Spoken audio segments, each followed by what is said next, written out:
Saya mengisytiharkan. Waalaikumsalam. Allah, esok puasa dah.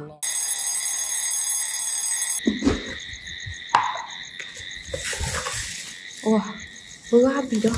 Saya nak masukkan ni. Buka puasa dah. Alhamdulillah, rezeki Allah baik.